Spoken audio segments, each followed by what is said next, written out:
Question ये है कि अगर जो है किराएदार होता है टेनेंट, वो जो है ओनर लैंड ओनर से जो है या उसके जो मालिक होते हैं उसका 4 महीने किराया बाकी है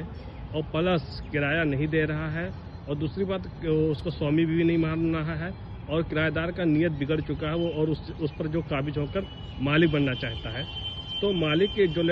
टेनेंट होता है, टेनेंट को हटाने के लिए क्या प्रक्रिया है मालिक के प्रति? कानून में से कोई प्रावधान बताया गया है?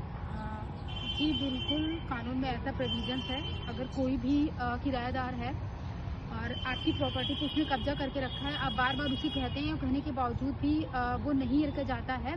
तो सबसे पहले आपको क्या करना चाहिए, आप लोग मिलकर अगर चीज़ों को सही हो जाती हैं तो फिर सही। सबसे पहले आपको ये क्या करना है, आप लोग मिलें और मिलने के बाद उसे कुछ दिन के लिए आप उसे टाइम दें कि आप ऐसा करके कुछ टाइम के लिए आप टाइम दे लीजिए और उसके बाद में खाली कर दीजिए। अगर उसके बावजूद भी वो खाली नहीं करता है तो आप एक कुशल अधिवक्ता के पास जाएंगे और उसे एक लीगल नोटिस करके भेजेंगे। लीगल नोटिस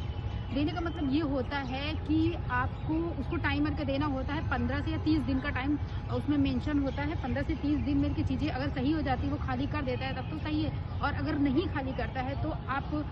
के क्षेत्र में जो भी पुलिस थाना होगा आप वहाँ पर जाकर उसके खिलाफ एक कंप्लेंट भी फाइल कर सकते हैं। कंप्लेंट फाइल करने का मतलब ये होता है कि ये आपकी रिकॉर्ड के लिए बहुत ही अच्छा होता है, और फिर भी अगर चीज़ें नहीं बनती हैं तो आप कलेक्ट्रेट कोर्ट में जाकर आप एक बेदखली का वाद सूट फाइल कर सकती हैं। और सूट फाइल करने का मतलब ये होता है कि आप वहाँ पर अपने रिलीफ के लिए बहुत सारी चीज़ों की मांग कर सकती हैं कि ऐसा ऐसा करके ये चीज़ें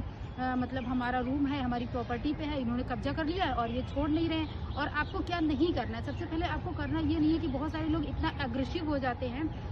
कि उनका जो सामान वगैरह होता है उसे फेंकने लगते हैं, या फिर बिजली का बिल है या फिर वाटर वगैरह पानी वगैरह आप जिस चीज़ की सप्लाई कर रहे हैं और उन चीज़ों को मतलब देना बंद कर देते हैं, तो आप ये बिल्कुल भी मत करें। ऐसा करने से चीज़ें आपके अगेंस्ट आ सकती हैं। आई होप आज के वीडियो आप सभी लोग को अच्छा लगा होगा। Thank you.